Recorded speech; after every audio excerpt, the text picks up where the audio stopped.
জিহ্বা দিয়ে স্বাদ গ্রহণ করছি, এতটুকুর মধ্যে আমাদের জীবনযাত্রা চলছে।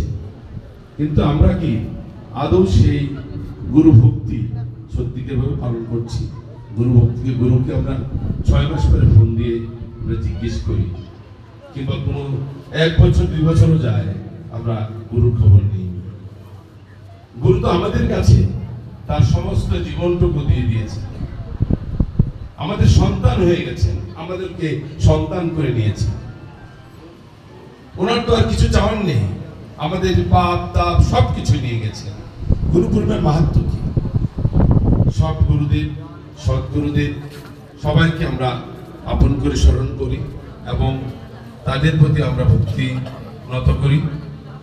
এবং এই যে আজকের এই আঙ্গিনাতে যে উনি এত কষ্ট করে এই কটিয়াদি এলাকার প্রতি, কটিয়াদি মানুষদের প্রতি আমি কৃতজ্ঞ।